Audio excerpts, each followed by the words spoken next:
Welcome to Navigating the Seas with Greg Majors from Majors Financial Group. In this podcast, we explore the realm of personal and professional financial planning by helping family-oriented business owners, educators, and professionals nearing retirement overcome life's biggest financial concerns. One of them, maintaining your lifestyle while still having enough money throughout your golden years. We do this by helping you find clarity, confidence, and control in your financial planning. Listen in as Greg draws from years of experience and guest experts to open your horizons to new strategies and techniques designed to carry clarity, integrity, honesty, and credibility to your finances. Now, on to the show.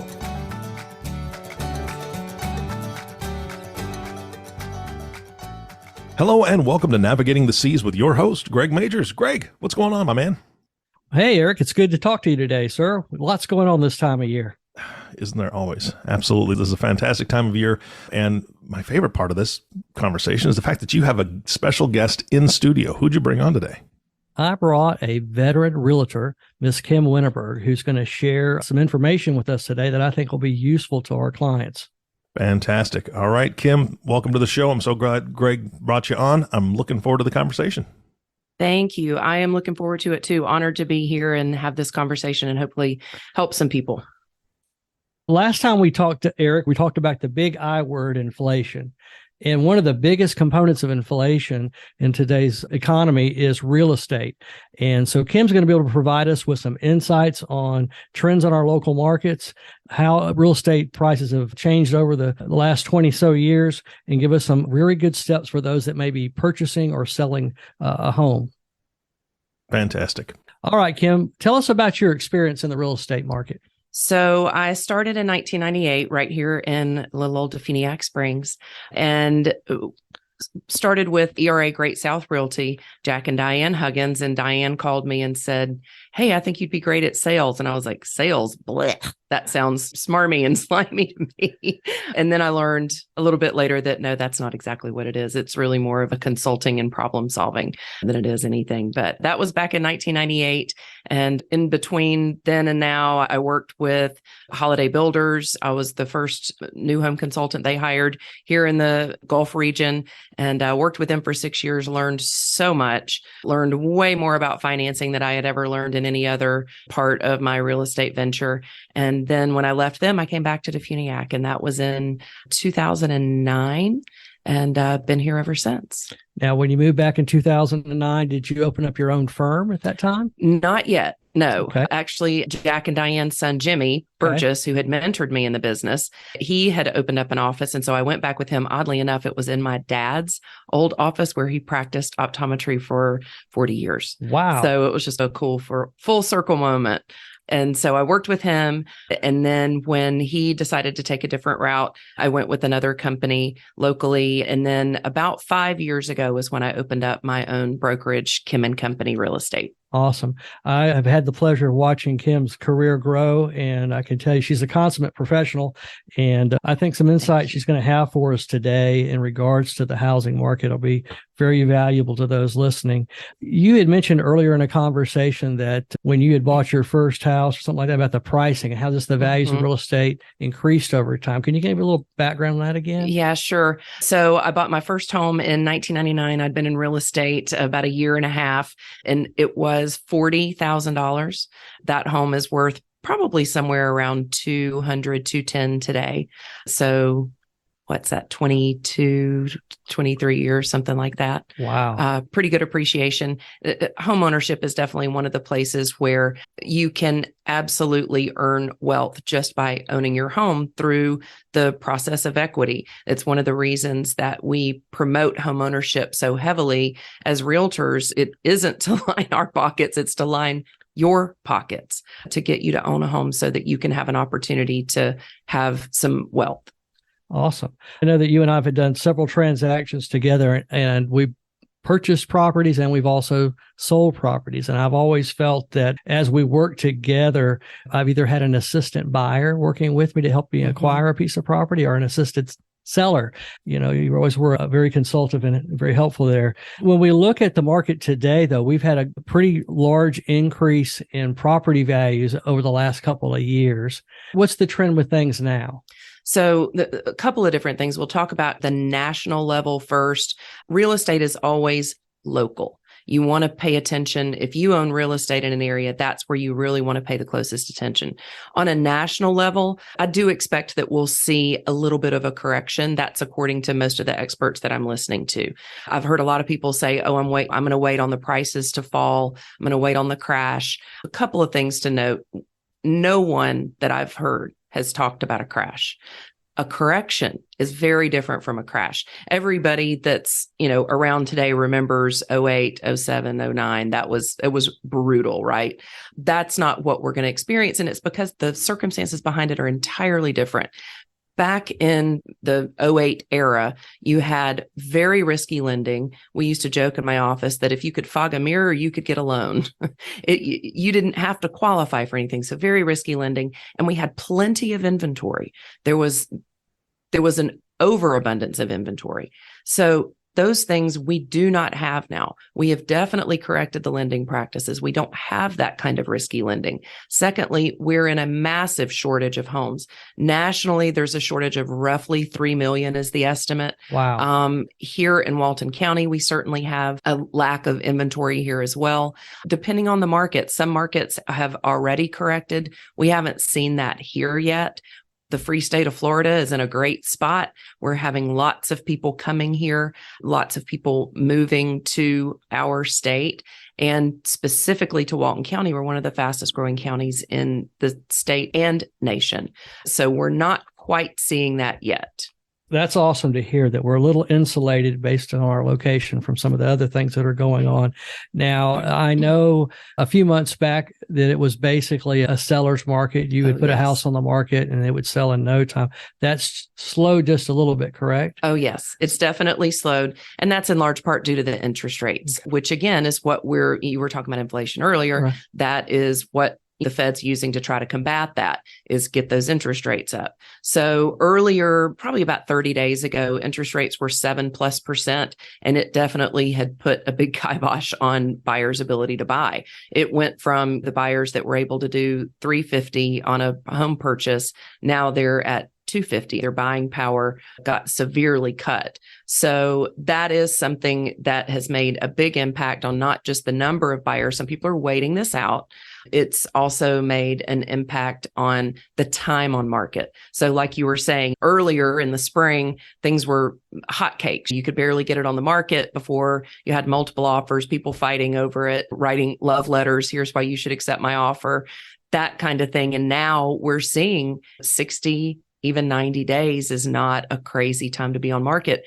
But all of that isn't a terrible thing. We were in such a frenzy that for 2 years, it was exhausting for all parties.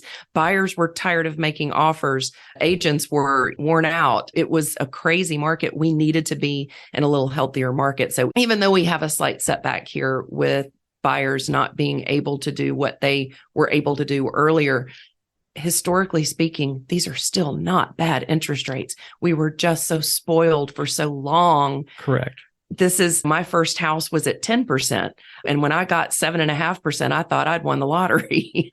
So you don't want to time the market based on interest rates and prices. Timing the market I can't time the market. And I feel like I know it pretty well. So basically what I'm hearing is things are really normalizing. They are. For the long haul. However, we've got some bumps in the road as we do that. That's right. And the people, I had some number, I think maybe you even give me, 1,000 people a day are moving to Florida, some large number like that. Yes, 1,000 people a day are moving into Florida, according to Governor DeSantis. He mentioned that a few months ago in something I was listening to that he was doing. And we have about 100 people a month moving into Walton County. Wow. I've heard some ridiculous number on the number of houses that were going to be needed in Walton County for the next 5 years. It's quite a bit. And yes, as you drive through the county, you see a lot of development going on.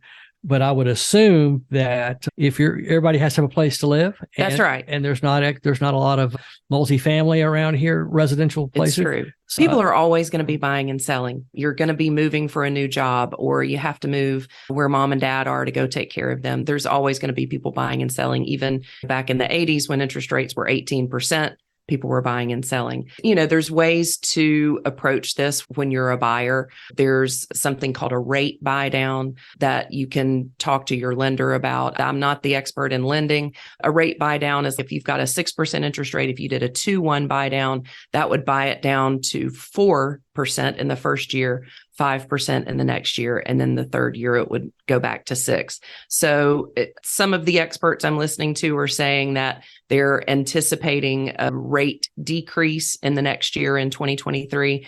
Don't know if that's coming true or not, but most of the people I'm listening to believe that to happen. You do want to make sure that you can afford it at the 6%, but there is always the option of refinancing down the road if rates do go down. Kim, we see people that want to go out and buy homes and maybe buy them themselves and not use a realtor, or sell homes as a for sale by owner. But there's a value to hiring a professional to help you either purchase a home or sell a home. And I'd like to just discuss briefly both sides of that transaction. And so if I was going to go out and look for a new home, obviously I can go online and stuff, but what would be the value of using a realtor to purchase a home? Just like I don't do my own taxes, heaven forbid, I try to do that myself. I may save $1,000 in the short run, but in the long run, I'd probably cost myself more dollars. It's the same thing with real estate. When you have somebody who is an expert, and I've said this before, there's no substitute for experience. You want to have someone who is an expert, who's been doing it a long time. And if it is a newer agent, make sure they've got a broker or someone who's mentoring them closely so they're not out there on their own trying to just navigate this. There's so much. Real estate is not easy. There's so many different facets of a transaction. It isn't just finding a home. It's getting you to closing. Same thing on the selling side. It's not just finding the buyer. It's getting you to closing and making sure that you don't stumble along the way and make mistakes that you wouldn't have known otherwise. So when you're buying, finding that realtor who knows the market, who is engaged with other agents in the market, so that when it comes time to negotiate for you or to find a property for you, they are best equipped and best situated to do it. In the last couple of years, I can't tell you the number of times that me and some of the other realtors in the area have called each other and said, okay, I've got a buyer. We're in a short time frame. This is what they're looking for. What do you have? If you don't have good relationships and they're not seen as a professional in that area, that's not going to be a phone call that your agent's going to be able to make for you. So having someone who can help direct you to an excellent lender if you don't already have one, because lending is such a big piece of the puzzle if you're getting a loan, of course. So it's just having somebody there to guide you and negotiate for you and have your back and make sure you don't make those stumbles that end up costing you money or costing you a house.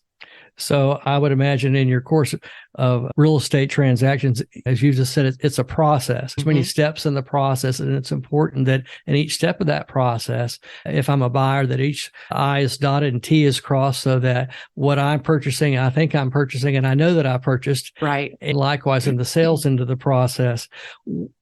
When we look at the process as a whole, what are maybe some specific things that a realtor can bring to light, it may be in buying a home that the average Joe just trying to do it on their own may not see? Can you think of anything? When you're going to, I think of inspections primarily and things that you have to have along the way. Do we need a new survey? Is there a certified survey in the current seller's name? Have there been any changes? Oops, they added a fence. Nope, now we have to have a new survey. Has the home not been occupied for 6 months or more? Oh, now we have to have a septic inspection. And knowing those things up front keep you not only from delaying your closing, but just getting you to closing and just making it more smooth. You don't want surprises along the way. We try very hard to set ourselves up where if we have a surprise, it's a good surprise, not a bad surprise.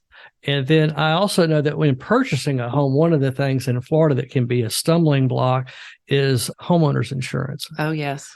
So any guidance on that? So I think if for anyone who has either shopped insurance or bought a home recently, you've probably wanted to curse at the phone at your insurance agent. Not that it's their fault, but it's a tough market right now. The insurance is really getting more and more strict. If you're going to buy a home, there's certain age limits on the roof for shingle roofs and for metal roofs, and it doesn't matter whether there's anything in the world wrong with them. They're going to require it to be replaced before they'll insure it. This is costing everyone more money in the long run. With Hurricane Michael and then with Hurricane Ian this year, I do want to, if I can, I'm not an insurance agent, but if I can give a little advice, put some money back. The insurance rates are going to go up.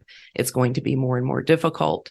This is just something to be aware of, and put a little extra money back for that, because all the insurance agents, and I've spoke with Don Brown earlier. He's a former state representative and insurance man, and he speaks all over the state. Put some money back. It's not going to get easier. And we've got great connections with some super insurance agents who've been doing it for a long time, who know what they're doing. And so that you don't get in a situation where I've seen it happen, an agent that just blithely quotes and doesn't really look very carefully at your 4-point or your wind mitt, and you get in your home and your insurance is canceled immediately. Whew. So that's not the situation we want. So we work with agents that have lots of experience and know the things to look for, so to reduce that chance of happening to you. Now, on the other side of the transaction, when we're selling properties, or you're going to meet with a potential client and list their property, what are some factors that are important from the seller's perspective that the realtor be able to do for that client when they want to list a property? Sure. So I have to laugh. 6, now almost 7 years ago, I hired someone to help me just run the business. It was too much and I couldn't handle it all anymore. And I wanted to go to bed before midnight. So Cynthia came on with me, and she'd been with me about maybe 2 months. And she just looked at me one day and said, "I swear, I thought that you just stuck a sign in the yard and it went on the market." I said, "Yep, it's a lot more than that." So it's like a duck. There's a lot of paddling under the surface that people don't see. And then all of a sudden you're swimming across the water. So again, it goes back to knowing your market, knowing what buyers want in your market, and understanding your seller's needs and what capability financially, physically, time-wise that they have to invest in preparing a property. I firmly believe that you've got one product to sell and you want to have it shine. So whatever we can do to make your product shine, we typically talk about the easy things are cleaning. Cleaning is, if you're doing it yourself, it's free. Otherwise, it's still pretty cheap. Clean old is better than dirty old. Pressure washing, dusting, cleaning your windows, advising, hey, that purple room is probably going to be better as a neutral colored room, shaping up your backyard, just helping them know, hey, should we change these floors out? Does that make sense? If we do, what does that mean to our bottom line? Those are the things that we talk about the most. And in all honesty, it's about a fit. It's about making sure that I may think I'm a great agent and you may think you're a great guy, but if we don't jive, that may not be the best business fit. It may be better for me to introduce you to somebody else. We do want to make sure this is a team effort. We're doing this together, side by side. You're in the driver's seat. I'm in the consultant seat. And we just want to make sure that we're on the same page. Great. That's great, Kim. I wanted to touch on something that you've alluded to. You've mentioned the word team a couple of times. And I know with my experience with you, you've had a team both when I was buying properties and selling properties. You mentioned the person that's like contract to close, where they just helped us from one end to the other go through this process. I can't tell you how invaluable that's been, because we've done other properties before, and sometimes the experience wasn't quite as easy. When looking for a realtor, it's important to know up front, especially if I'm selling a house, do you have a marketing plan for me? Or you just throw a sign out there? Are we going to make sure that other realtors know about the property and all the things once we have an offer that we've accepted, that the whole process is followed through? So having that team is definitely important. And kind of wrapping things up today, if I was going to go out and look for a new agent, let's say I was interviewing agents, and I would recommend people that do that, talk to several agents before you decide on one, what type of questions might you ask the agent? So I'll back up just a little bit when you were talking about team. The team that I have, Cynthia, that works for the contract to close piece of it. I mentioned her earlier. She came to work with me about 7 years ago, just shy of 7. And now I have a listing coordinator, Elena, and she came with me about a year ago. I trained both of these ladies myself. I have a process. That is how we get from either the listing to the closing or the contract, if you're a buyer, to the closing. There is a process that's followed. We have workflows so that if then scenarios, if this happens, then that doesn't get missed. And I couldn't be everywhere all the time to everyone. And that was how I was able to scale and grow the business and still give the same, if not better, quality of service so that nothing fell through the cracks. So now I have Cynthia, who is handling all of those details on the contract side, and Elena, who's helping me and these sellers get the properties ready so that we can have it tip top, show shape by the time we get on the market. So when in talking with an agent, the first question is going to be, how many years experience do you have? And the second question is, how many transactions did you do in the last couple of years? Because you can hold a license, but if you're not doing anything with it, that doesn't really help you. And you want to make sure that they have been recently active so that they understand. You would ask them, if you don't know already, is this your area of expertise? If I have someone who is an agent in Fort Walton, that may not be the best fit for here, or it might be. It just depends. But I would ask them how familiar they are with this market. Are they the expert in the area where you're looking to sell? If it's somebody who typically just sells land and you have a house, maybe that's not who you want to go with. I've had people say to me, they're my relative. What am I supposed to say? Or they're my friend. I feel like I'm obligated to hire them. I can say, if that's the situation and you don't know what to say, you can always say, I'd rather not mix my friendship and business. And that gives you a little bit of an out. That's just a little side tip there for you. And the other question, and I've talked about it just now, is, do you have a process? Do you have a process for success? Because that matters. You need to know, what's the plan. Just you and I said, are you just putting it in the MLS and hoping for the best and praying somebody else is going to sell it? Or do you have an actual plan? That would be the other piece of it.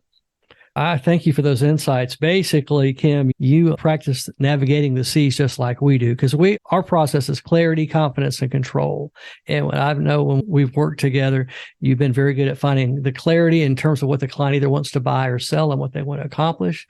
You use a process so they can have confidence in what's going to take place in the transaction. And ultimately, the client, whether they're purchasing a home or selling a home, are in control of what happens. That's right. Not making decisions because they feel pressured or whatever. And that's a big bonus for the client. And especially in today's times where things are crazy, it's important that we provide our clients a trusted advisor to help them. And I appreciate your time today, helping us out here today. Absolutely. And I hope that we'll have you on again in the future, and we'll talk about other trends with real estate. Kim, if people want to reach out and ask you questions or learn more about how you work with clients, what would be the best way for them to make contact with you? So the best way would be my website, connectwithkim.com. Hopefully that's pretty easy to remember, connectwithkim.com. I have my newly renovated office downtown in Defuniak Springs on South 7th Street. It says Kim and Company right out front. You can't miss it. We've got a big mural on the side of the wall. And my number, if anyone wants to write it down, is 850-635-1801. And Greg, I can't thank you enough for having me on. It's been a pleasure talking with you. It's been a pleasure as well for me. And thank you so much for your time today. And everybody, we hope we had a good time learning about real estate in the Northwest Florida area. This has been fantastic. Kim, I actually have a question for you. This Sure. last year, like you guys said, this has been a little bit crazy, a little bit nuts. What's your favorite story from this year specifically, whether it's a buyer or a seller?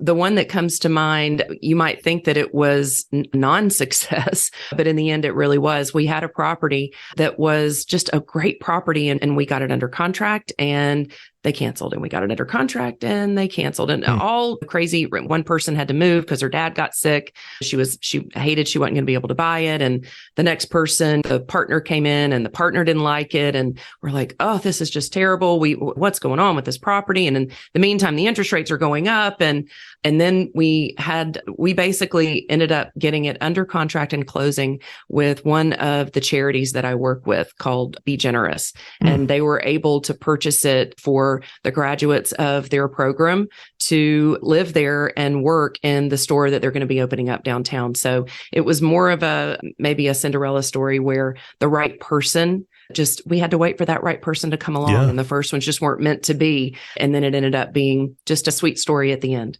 But I think that's the purpose, right? The reason that you need to have a professional, right, that walks through you along this and says, okay, I know that contract fell through or whatever. We got this, right? Right. Because if you weren't there, and if I was the seller, I'd be going bananas, right? It would just drive me crazy. What is going on? But oh yeah, one of them said, "Oh, I can't believe you're this optimistic," and I'm like, "Of course I am. Of course you have to be. There's a buyer for every property." Yeah, absolutely. Kim, thank you so much for being such a great guest. I appreciate learning more about the market from you. Greg, of course, thank you for facilitating this and bringing her on. Thank you so much, Eric. We had a great time. Hey, you bet. And one more question for you, Greg. Folks have to, this real estate is just one part of a financial plan. So if people are interested in speaking with you, maybe they've recently purchased or maybe they've recently sold and they want to figure out how this fits into their overall plan, how do they get a hold of you? Best way to contact me is by phone, which is area code 850-892-9922. And our director of first impression, Suzanne Johnson, will take your call and we'll be glad to help you. All right. Fantastic. And of course, our last thank you always goes to you, the listening audience. Thank you so much for tuning in and listening to the Navigating the Seas podcast with Greg Majors. If you have not subscribed to the podcast yet, please click the subscribe now button below. This way, when Greg comes out with a new podcast, it'll show up directly on your listening device. And we humbly ask that you share this podcast, rate it, and leave a review, as this actually does help others find the show. Again, thank you so much for listening today. For everyone at Majors Financial Group, this is Eric Johnson reminding you to live your best day every day. And we'll see you next time.